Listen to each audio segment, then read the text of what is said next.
خدا تعالیٰ نے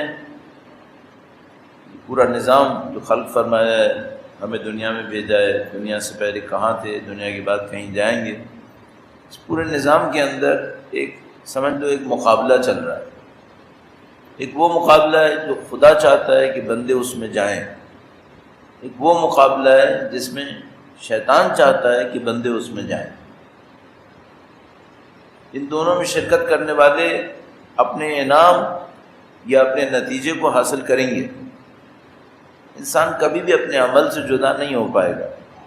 دیکھو ہم سب کو معلوم ہے کہ یہ دنیا ختم ہوگی، اس کے بعد ایک اور دنیا بسے گی۔ ہم مسلمان کا عقیدہ کیا ہے؟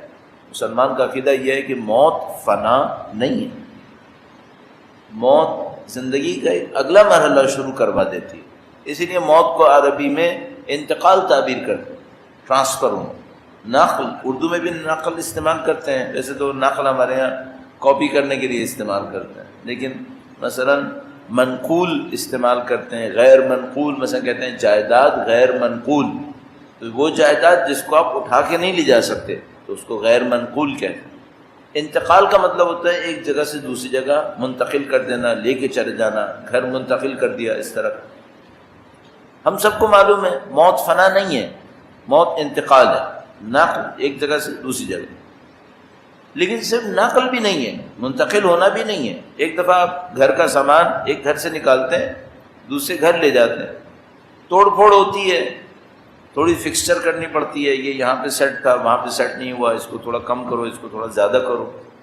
موت نقل تو ہے، انتقال تو ہے، لیکن تبدیلی ماہیت بھی ہے، ماہیت تبدیل کر دیتی۔ وہ کیسے؟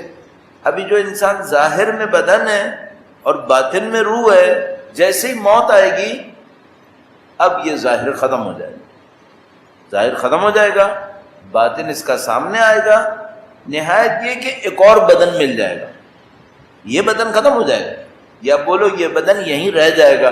بعض لوگوں کا اتنا برکت کا معیار آگے ہے کہ ان کا یہ بدن بھی ختم نہیں ہوگا، وہ یہیں قبروں کے اندر رہیں گے، وہ بدن ہزار سال کے بعد بھی صحیح نکلیں۔ یہ جو شیخ صدوق کی قبر ہے شہر رے کے اندر، یہ تقریباً 1200 سال میرے خیال میں یا 1100 سال، تقریباً ایسی کوئی مدت، یعنی لگ بھگ 1000 سال سمجھ لو، لگ بھگ 1000 سال کے بعد شہر رے میں جہاں حضرت شاہ عبد العظیم کا مقبرہ ہے، تو وہاں ان کی قبر لگ بھگ 1000 سال کے بعد وہ دوبارہ کھودی گئی۔ اب میں بولتے بولتے ذہن سے نکل جاتا ہے وہ شیخ صدوق تھے یا کوئی اور تھے، اب میں کوئی سنے بعد میں کہے کہ بھئی آپ نے غلط کہہ دیا تھا، تو کوئی شیعہ فقیہ یہ لے لو جو غیبت کبریٰ کے زمانے کے تھے۔ 1000 سال کے بعد تقریباً ان کی قبر ڈیمیج ہو گئی تھی، اس کو کھولنا پڑ گیا تھا۔ 1000 سال کے بعد جو لاشا نکلا ہے، جو ان کی قبر سے نکلا، اس کے ناخن پر جو خضاب لگا ہوا تھا اس کا رنگ باقی تھا۔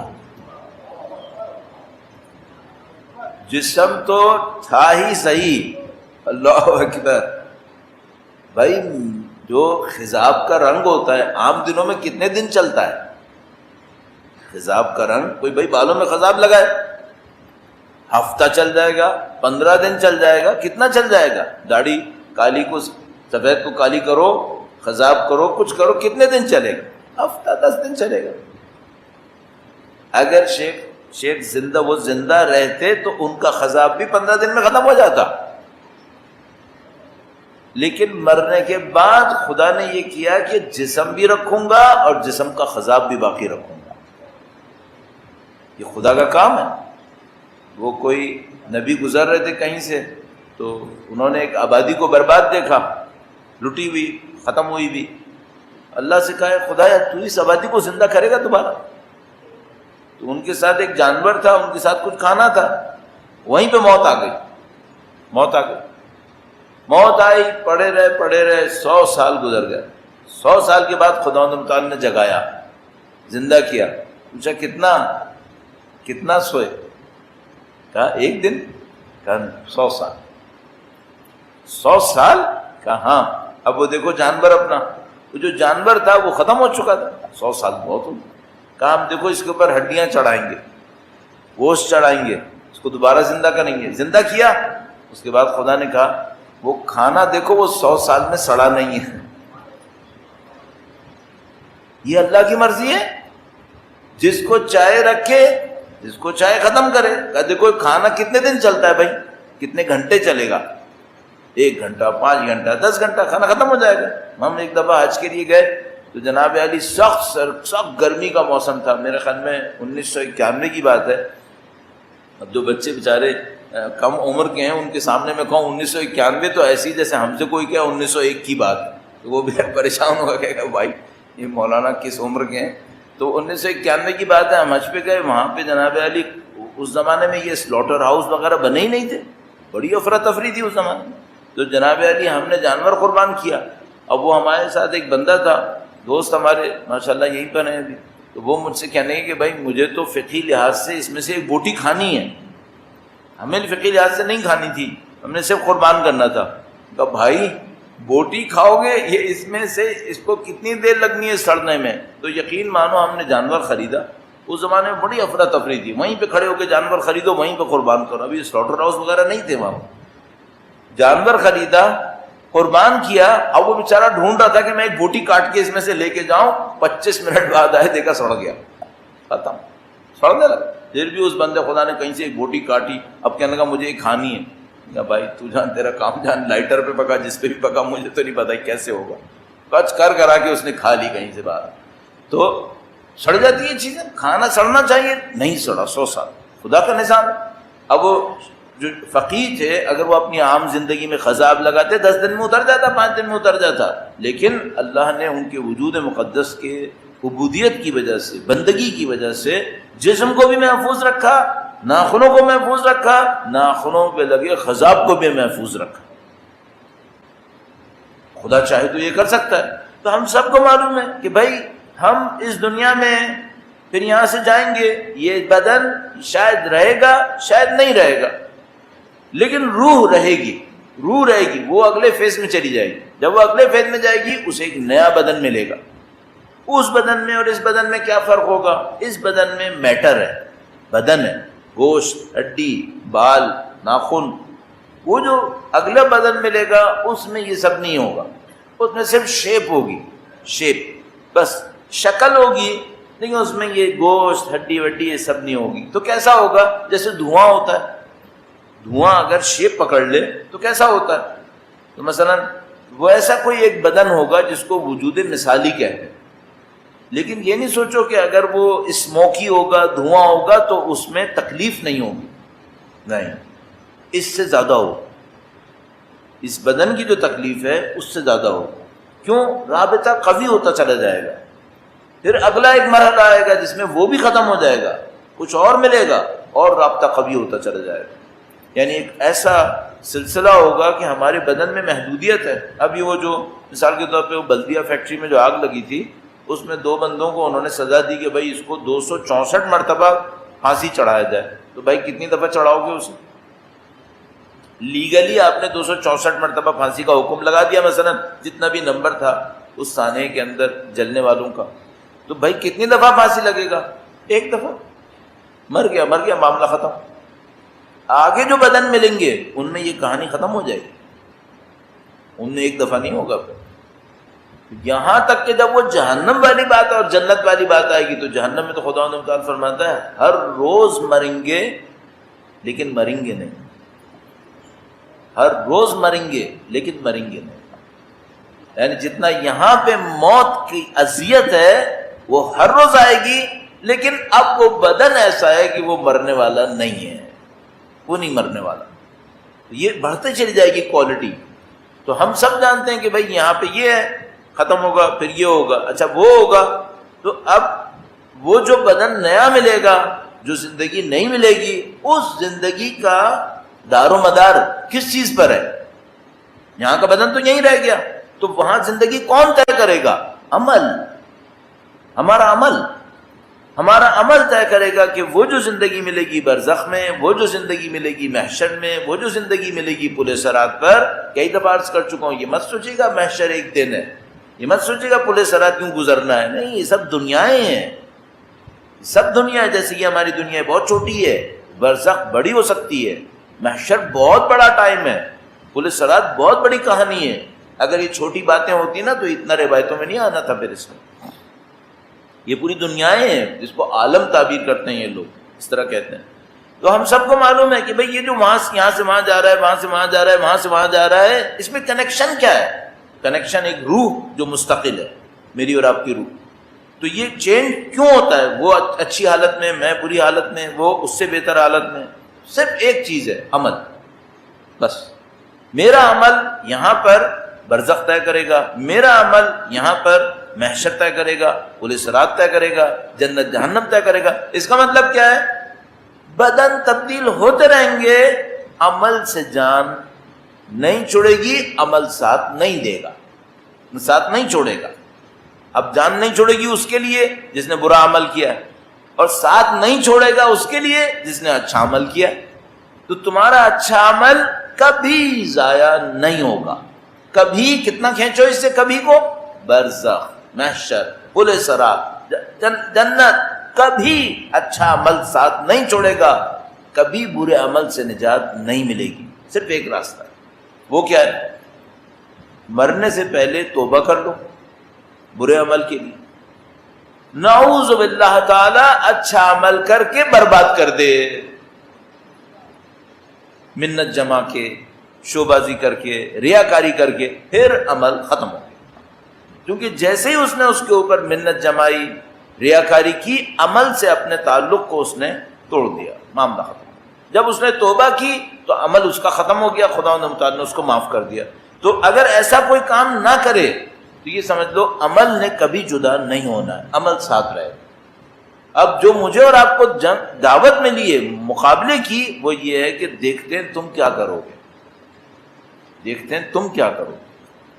اب یہ ہم سب کے سامنے کہانی ہے، تم کیا کرو گے، تم کیا کرو گے، تم کیا کرو گے. یہ 7 ارب انسانوں کے سروں کے اوپر لٹکا ہوا ہے کہ اب دیکھتے ہیں تم کیا کرو گے. اب آپ دیکھو کہ آپ کیا کرو. اب کوئی یہ کہ مجھے نہیں پتا کہ کیا کرنا ہے، اس کا کون انکار کرے گا؟ قرآن کا کون انکار کرے؟ نہج البلاغہ کا کون انکار کرے؟ نبی اولاد نبی کی سیرت طاہرہ و طیبہ کا کون انکار کر سکتا ہے؟ سب کچھ تو ہے، اور کیا چاہیے؟ اب بس عمل کی دنیا ہے، چلو عمل کرو. اب جو رکاوٹیں اسے دور کرو، اپنے راستے کو صاف کرو، اور اس بات کو ذہن میں رکھو یہاں سے کہیں اور جانا ہے، اور صرف عمل ساتھ دے گا. درود بھیجے محمد و آل محمد، صلی علی محمد و آل محمد عجل فرج. یہ جو عمل ہم بار بار عرض کر رہے ہیں، یہ جو عمل ہوتا ہے یہ کبھی ایک دفعہ ہوتا ہے. مثلا آج اتفاقاً میں نے ایک اچھا کام کر دیا، نعوذ باللہ تعالی آج اتفاقاً غلطی سے میں نے ایک غلط کام کر دیا. یہ ہوتا ہے، ایک دفعہ ہوتا ہے. ایک دفعہ کیا ہوتا ہے؟ عمل اتنا انجام پایا ہے کہ راسخ ہو گیا ہے. یہ جو برزخ میں شکلیں تبدیل کرے گا وہ راسخ عمل ہے. ایک عمل ایک دن انجام دیا، شکل تبدیل نہیں ہوگی. ایک غلطی ایک دن غلطی سے انجام دی، شکل تبدیل نہیں ہوگی. راسخ عمل جو وجود میں بیٹھ گیا ہے، یہ در حقیقت مسئلہ ہے. یہ جو تمام تعلیمات ہیں یہ حادثوں اور اتفاقات کے لیے نہیں ہیں، شخصیتوں کو بدلنے کے لیے، شخصیتوں کو بدلنے کے لیے. آپ کی شخصیت پر اس کی چھاپ لگے.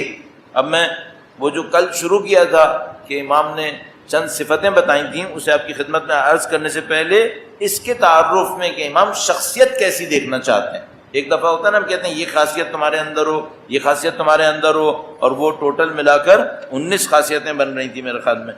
اب یہ ہے کہ مجموعی طور پہ شخصیت کیا بنے گی اس کو آپ کی خدمت میں عرض کرتا ہوں. ایک پیراگراف پڑھتے ہیں، پھر واپس اس پہ آ کے ان کو بیان کریں گے. درود بھیجے گا محمد و آل محمد، صلی علی محمد و آل محمد وعجل فرجہ. ایک ایک جملے پہ جیسے آپ توجہ دے رہے ہیں توجہ دیجیے گا. اور ظاہر آپ کو گھر جا کے تو پڑھنا ہے. اگر کوئی یہ سمجھ رہا ہے یہاں پہ میں سنوں گا میرے حافظے میں رہ جائے گا میں کر لوں گا، تو وہ کوئی بھائی کوئی سپر کمپیوٹر ہوگا وہ تو کر لے گا، میں نہیں ہو سکتا. مجھے جا کے دوبارہ پڑھنا پڑے گا، دوبارہ اس کو دیکھنا پڑے گا، اپنی زندگی کے لیے نقشہ بنانا پڑے گا کہ مجھے اس پہ عمل کیسے کرنا ہے۔ فرمایا اللہم وانچقنی بالہدی والہمنی التقوی۔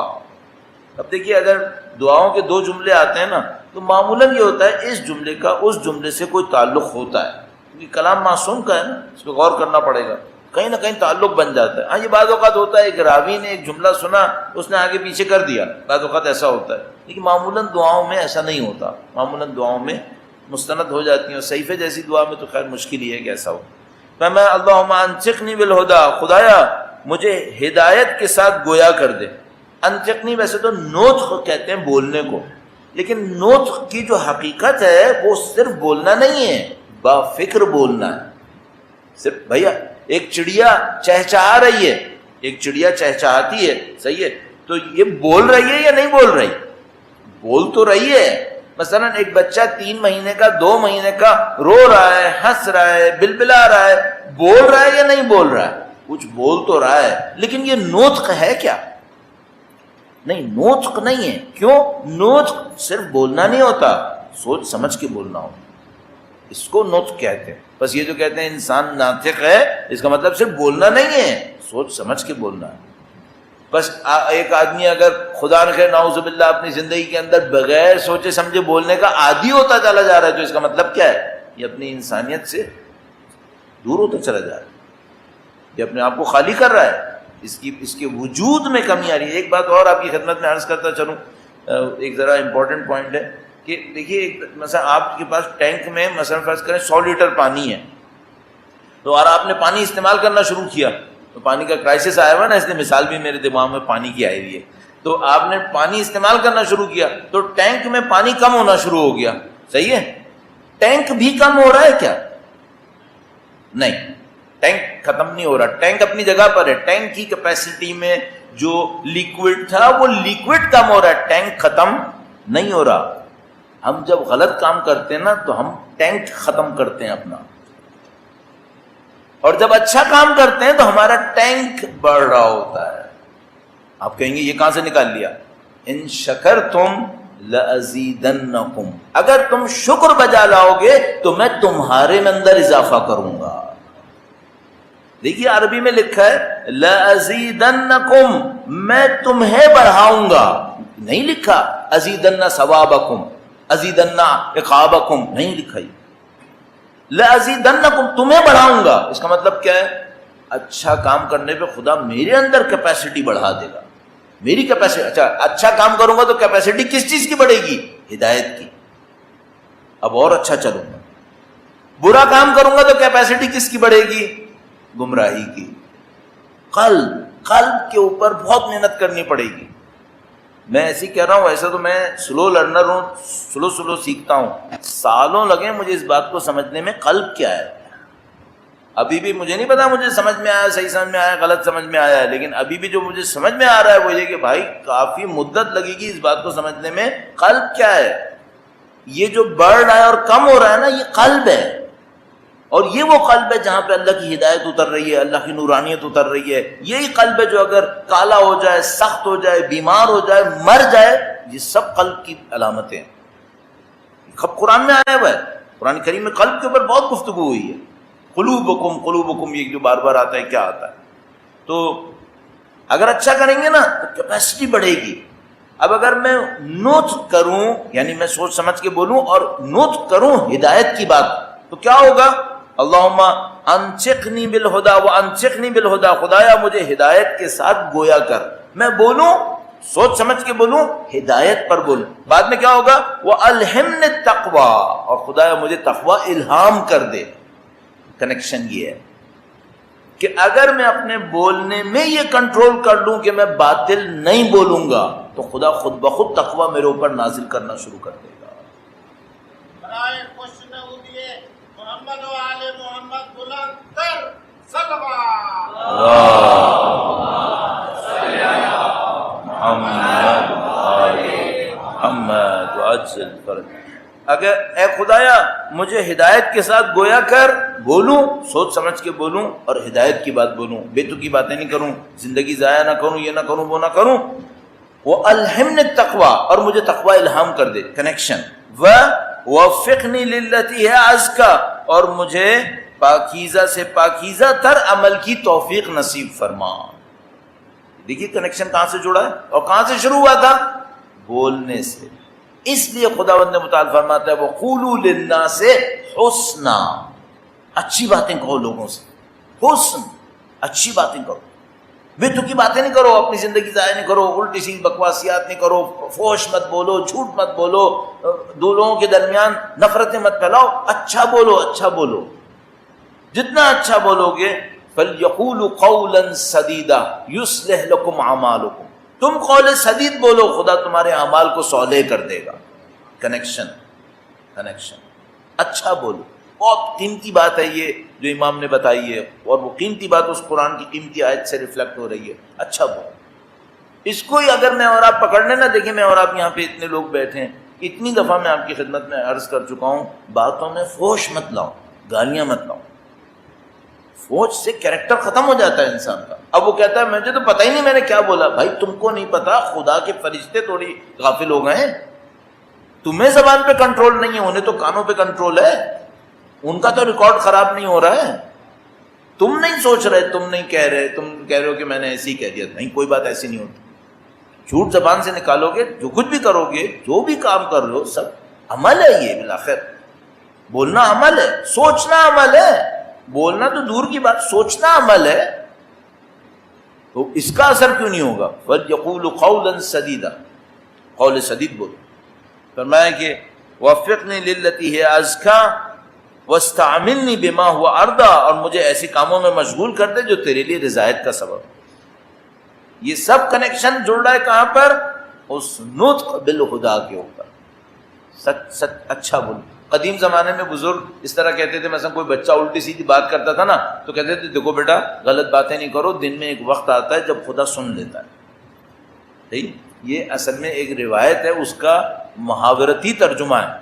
روایت کیا ہے؟ فرمایا کہ شب و روز کے اندر کچھ اوقات ایسے ہوتے ہیں جب خدا کی نسیم چل رہی ہوتی، نسیم خدا چل رہی ہوتی، اور اس نفحات کو تم ضائع نہ کرو، اس کو پکڑنے کی کوشش کرو۔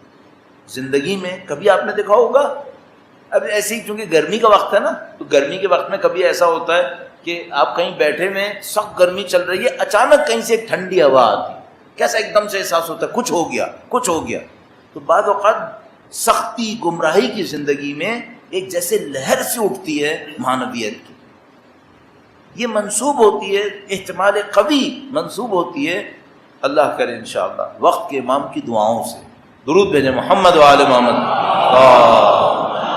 صلی علی محمد آل محمد وعجل فرجہ۔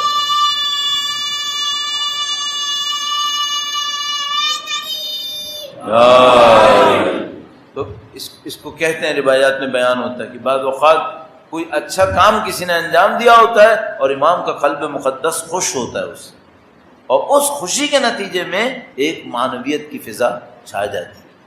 بعض اوقات ایسا ہو جاتا ہے۔ اللہ ہمیں سب کو نصیب فرمائے انشاءاللہ تعالی۔ فرمایا خدایا مجھے اس کی ہدایت دے، وَاسْلُكْ بِي الطَّرِيقَةَ الْمُثْلَىٰ، خدا مجھے بہترین راستے پر چلا، وَاجْعَلْنِي عَلَىٰ مِلَّتِكَ أَمُوتُ وَأَحْيَا، اور ایسا کر کہ تیرے دین و آئین پر مروں اور تیرے دین و آئین پر زندگی گزاروں۔ یہ جو مسئلہ ہے فَلَا تَمُوتُنَّ إِلَّا وَأَنْتُمْ مُسْلِمُونَ، اللہ کے نبی اپنے بچوں سے کہہ رہے ہیں فَلَا تَمُوتُنَّ إِلَّا وَأَنْتُمْ مُسْلِمُونَ، تم لوگ نہ مرنا سوائے یہ کہ مسلمان۔ صحیح ہے، تو بھائی کیا توقع میں بھی ہے، تھوڑا سا بھی امکان ہے کہ نبی کی اولاد نعوذ باللہ مسلمان بھی نہیں مرے گی؟ نہیں، یہ معاملہ صرف مسلمان مرنے کا نہیں ہے، مسلمون تسلیم ہوئے ہوئے خدا کے سامنے، سرنڈر ہوئے ہوئے خدا کے سامنے، باغی نہ مرنا، سرنڈر ہو کے مرنا، ملک الموت سے لڑ کے نہیں مرنا، ملک الموت سے دوستی کر کے مرنا۔ ملک الموت تو جان لیں گے، چاہے تم سختی سے دو چاہے تم نرمی سے دو۔ جو نرمی سے جان دے گا وہ کون ہوگا؟ جو پہلے سے تیار بیٹھا ہوگا ملک الموت کا، جیسے کوئی کسی مہمان کا انتظار کر رہا ہو، نہ موت کی سختی نہ کچھ، چلو بھائی میں تو پہلے سے منتظر تھا، میں نے کب منع کیا؟ ہاں جس کے اٹیچمنٹ یہاں پہ بہت زیادہ ہیں، اس کو یہ چیزیں بہت عزیز ہیں، وہ ملک الموت کو دیکھ کے فرار کرے گا ملک الموت، تو پھر پتہ ہے بھاگو گے کہاں؟ ٹائم دے دو مجھے، یہ کر دو وہ کر دے گا، نہیں اللہ کی اجل آ گئی ہے، ٹائم نہیں چلنا ہے، خوش اسلوبی سے چلو ورنہ میں گھسیٹ کے لے کے جاؤں گا۔ تیاری پہلے سے رکھو۔ کس نے کہا تھا تیاری نہیں کرو؟ میں تو ابھی 25 سال کا تھا، تو 25 سال میں نہیں مرے تھے لوگ؟ تمہیں کس نے یہ وہم دیا کہ 25 سال میں نہیں مرتا کوئی؟ میں تو ابھی عالم تھا، تو تمہارے خیال میں عالم نے کیا ابدین زندگی گزارنی ہے کیا؟ مجھے یہ کرنا ہے، مجھے وہ کرنا ہے۔ خدا سے ملنے سے بڑھ کر بھی کوئی کام ہے کیا؟ کیا کرنا ہے؟ تو پہلے سے تیار ہو۔ آپ سے میں اس لیے کہہ رہا ہوں کہ اللہ کرے کہ اس کہنے کے نتیجے میں خدا تیاری نصیب کر دے۔ اللہم ارزقنی التجافی عن دار الغرور والانابۃ الی دار الخلود والاستعداد للموت قبل حلول الفوت۔ درود بھیجیں محمد و آل محمد، صلی علی محمد و آل محمد وعجل فرجهم۔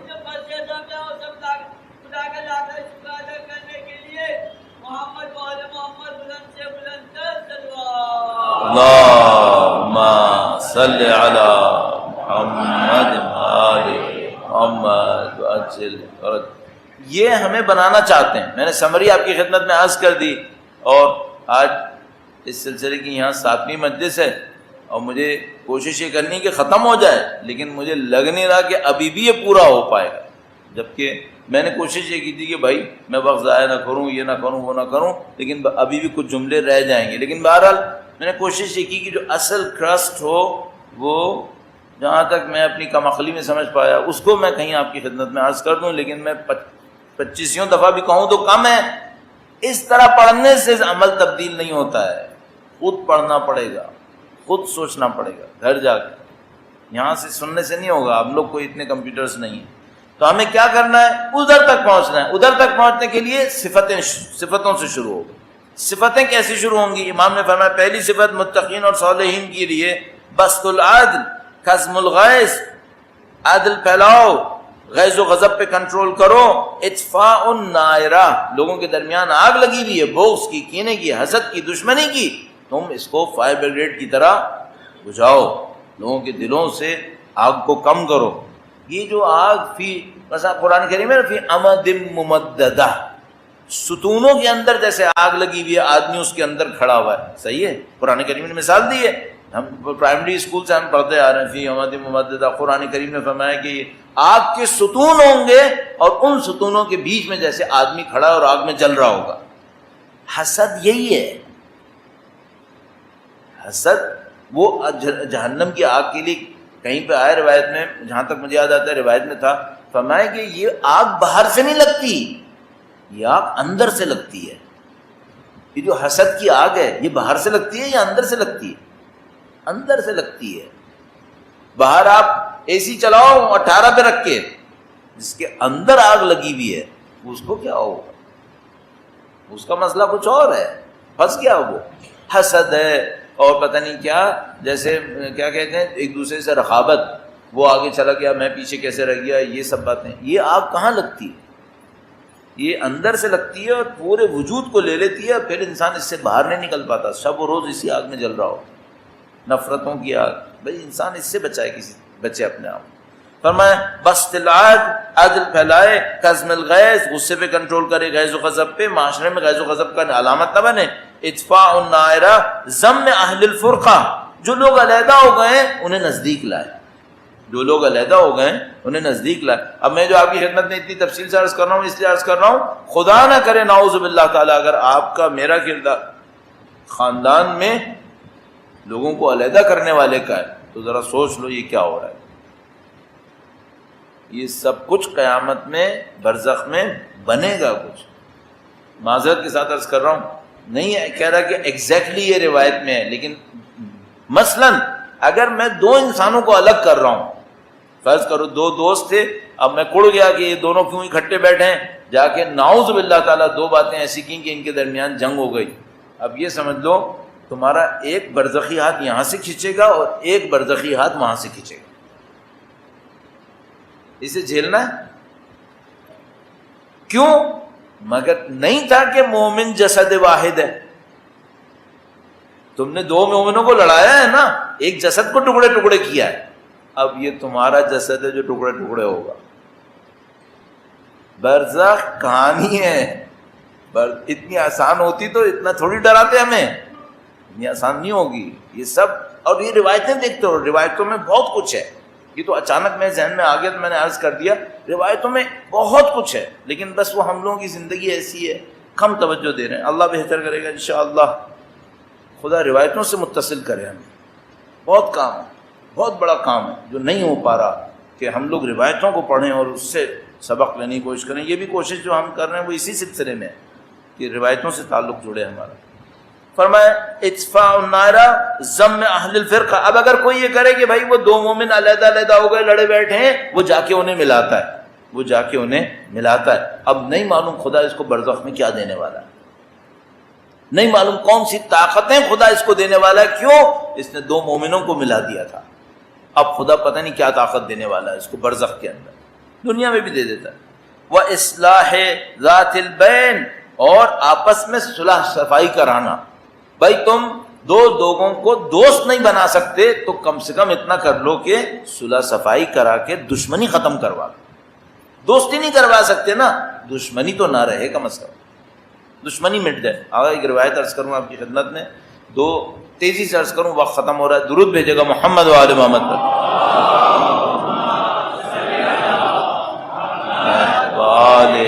محمد وعجل فرجہ. اللہ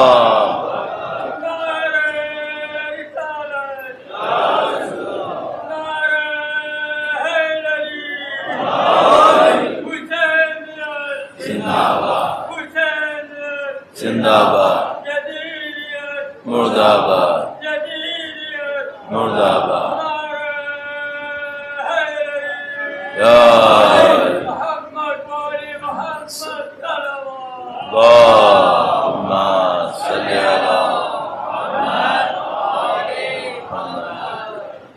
روایت نے اس طرح سے بیان کیا کہ وہ ایک بندہ خدا تھا، اس نے دیکھا کہ دو اہل بیت کے چاہنے والے بازار میں کھڑے ہوئے لڑ رہے ہیں ایک دوسرے سے. چک چک ہو رہی ہے. وہ کہہ رہا تم نے اتنا دینا تھا، وہ کہہ رہا نہیں تم نے اتنا لینا تھا، یہ تھا وہ تھا. تو وہ نزدیک گیا، اس نے کہا بھائی تم لوگوں کا کیا معاملہ ہے؟ انہوں نے کہا ہمارا معاملہ ہے مثلا فرض کرو ایسی میں کہہ رہا ہوں 200 درہم کے اوپر، یہ اس کا میرا 200 درہم کا معاملہ ہے، میری طلب ہے، یہ انکار کر رہا ہے.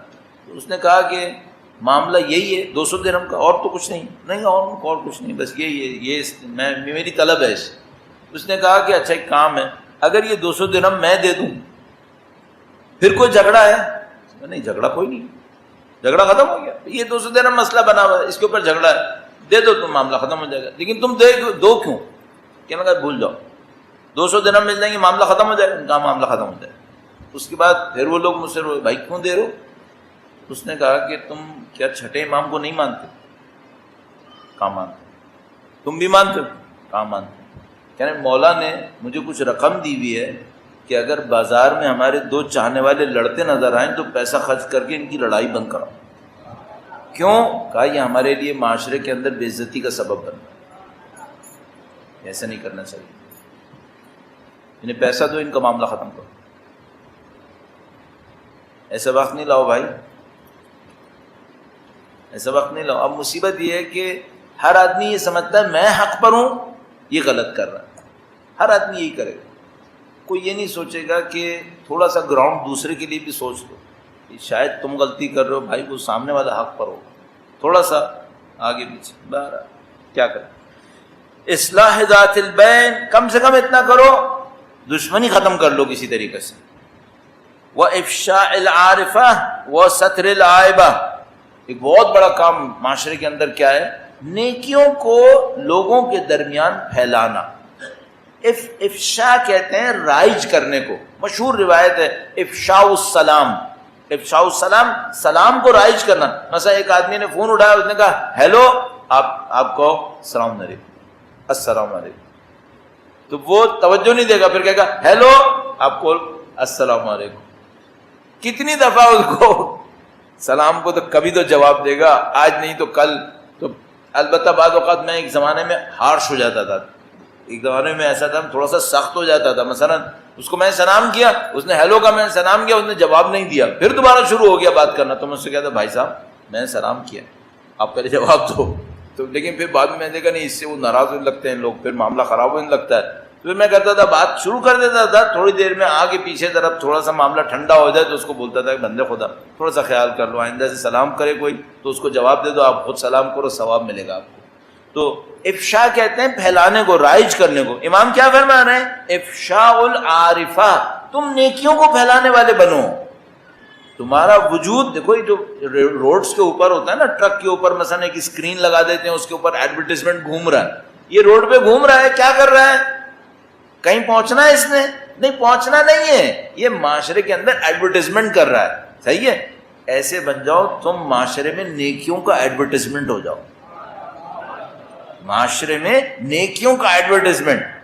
بھائی میں ایک دفعہ یوگینڈا میں تھا، اس وقت نام لینا برا نہیں ہے، یوگینڈا میں تھا، ایسی گندی فضا تھی فحشا کے اعتبار سے، اور سمجھ میں نہیں آ رہا تھا کہاں آ گئے۔ البتہ کوئی کہے گا پاکستان بھی ایسا ہی ہے، شاید پاکستان بھی ایسے ہی ہوگا، لیکن وہ تھوڑا سا زیادہ لگ رہا تھا۔ تو وہ جناب علی دوپہر کا کہیں وقت تھا، میں کہیں ادھر سے ادھر جا رہا تھا، اس میں کمپالا تھا یوگینڈا کا کیپٹل، تو وہ وہاں ایسی گندی فضا، اور یہ میں اتنا کوڑ رہا تھا، اچانک میں نے ایک مومنہ کو حجاب میں دیکھا، اتنا اچھا حجاب کیا ہوا تھا اس نے، اور وہ جو چل رہی تھی خاتون، میں اس کو دعا دینے لگا، میں نے کہا دیکھو یہ چلتی پھرتی مبلغہ ہے، کچھ نہیں کر رہی ہے، حجاب سے چل رہی ہے، اس معاشرے کے اندر چلتی پھرتی مبلغہ ہے، یہ ہماری بچیاں ایسی ہوں، یہ ہماری خواتین ایسی ہوں، دیکھو یہ شان ہے۔ تو بعض اوقات انسان بہت خوش ہوتا ہے، مثلا کبھی نکلتے ہوئے گلی میں خواتین پردے میں ہیں، مرد وقار کے ساتھ چل رہے ہیں، ایک سکون کے ساتھ چل رہے ہیں، نہ دھکم پیلی نہ کچھ، ساتھ صاف، بہت اچھا لگتا ہے۔ یہ کیا ہے؟ یہ تبلیغ ہے، یہ ہے افشاء العارفہ، نیکیوں کو پھیلانا، اور اس کے مقابلے میں اور اس کے ساتھ ہے ستر العائبہ، برائیوں کو چھپانا، برائیوں کو چھپانا۔ بعض اوقات برائی صرف اس وجہ سے شروع ہوتی ہے کہ لوگ سمجھتے ہیں سب یہی کر رہے ہیں، اس وجہ سے شروع ہو جاتی ہے۔ مثلا آپ ایک روڈ کے اوپر چل رہے ہو، وہاں کوئی کوڑا نہیں ہے، آپ اپنا ڈسپوزیبل گلاس نہیں پھینکو گے، اب آپ ایک روڈ پہ چل رہے ہو، وہاں پہلے سے 5 گلاس پڑے ہوئے ہیں، آپ نے کہاں پھینکنا؟ وہیں پہ۔ اگر کوئی بندہ ایسا کرے کہ مثلا پہلے بھی گلاس تھے، گند پڑا ہوا تھا، کچرا پڑا ہوا تھا، ٹانگ سے ہی اس کو سائڈ میں کر لے، تاکہ اگلا والا جو آئے تو اس کو یہ نظر نہ آئے کہ پہلے سے گند پھیلا ہوا ہے، یہ ہو گیا ستر العائبہ، برائی چھپا لو۔ ایک دفعہ ہوتا ہے کسی نے جرم کیا ہے، قاضی سے سزا دلوانی ہے، عدل انصاف کا معاملہ ہے، وہ کچھ اور ہے۔ ایک دفعہ کیا ہے، مجھے کسی کی ایک برائی پتہ چل گئی ہے، پھیلاؤں یا چھپاؤں؟ چھپا لو، چھپا لو، کم سے کم اتنا کر لو، ستار خدا نے تمہیں نمائندگی کا موقع دیا ہے اس سطر کے ذریعے سے، خدا ستار ہے نا، اس نے آپ کو نمائندگی کا موقع دیا ہے کہ میں گناہوں کو چھپا دیتا ہوں، برائیوں کو تم کو موقع دے رہا ہوں، تم بھی چھپاؤ، صحیح؟ اب نہیں معلوم برزخ میں اس کو کیا ملے گا جو کسی کی برائی چھپا گیا، نہیں معلوم کیا ملنے والا، کیا کچھ ملنے والا اس کو۔ تو فما افشاء العارفہ وستر العائبہ ولین العریکہ وخفض الجناح۔ درود بھیجے گا محمد و آل محمد پر۔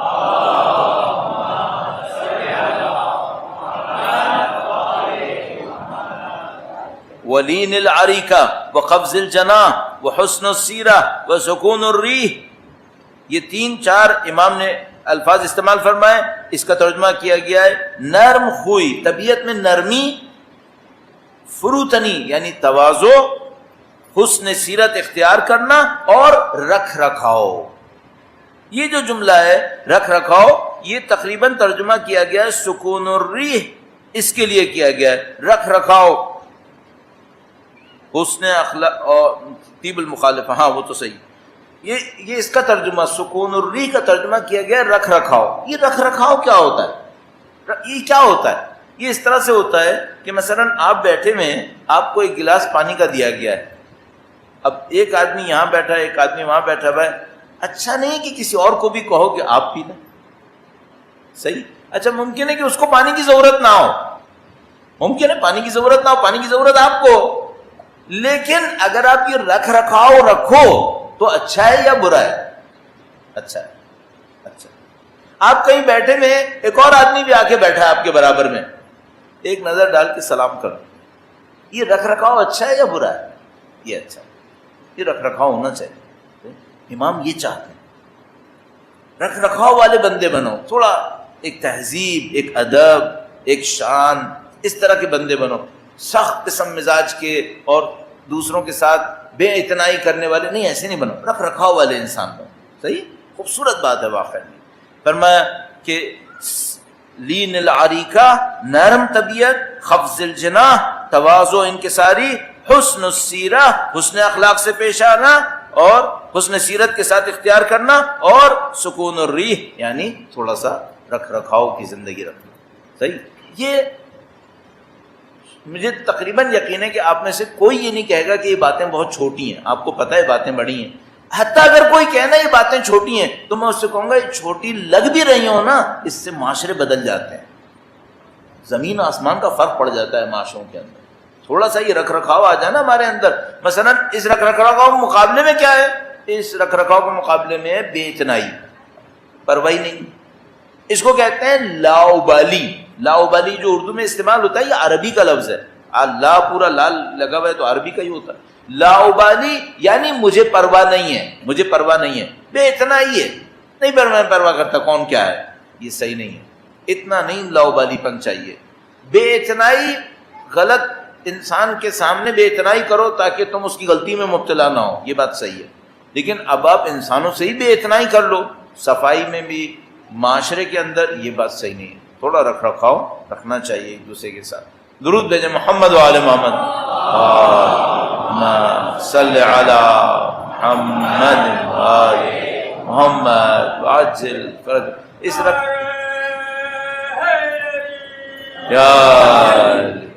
اس معاملے کو میں ابھی یہیں پہ روکتا ہوں، اور چونکہ وقت اختتام پذیر ہے، انشاءاللہ کل ان صفات کو دوبارہ اور عرض کرنے کی کوشش کریں گے.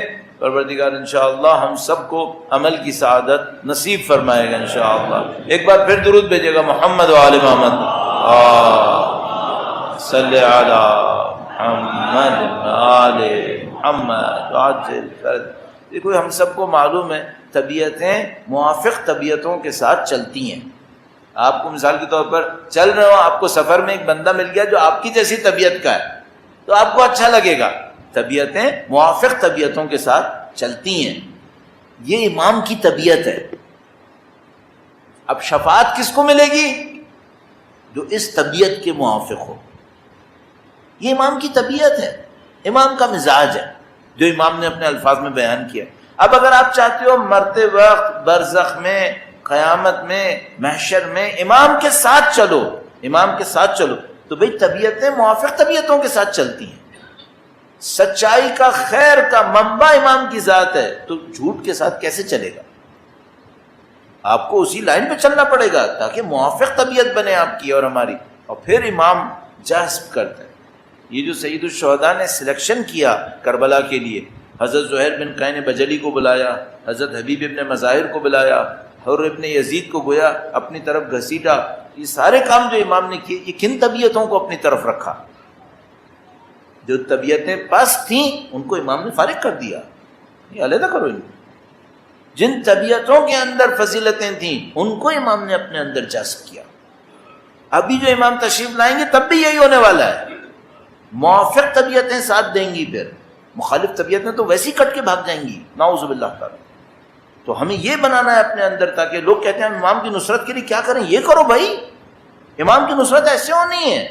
امام کی نصرت صرف چند دعائیں پڑھنے سے نہیں ہونی. دعا پڑھنا اچھا ہے لیکن صرف چند دعائیں پڑھنے سے نہیں ہونی، عمل سے ہونی ہے. یہ عمل ہے، بیان کیا انہوں نے، اور اس کا پھر ثواب ملتا ہے، اس کی پھر جزا ملتی ہے کہ آپ کو جناب علی ان کی ہمراہی نصیب ہو جاتی ہے.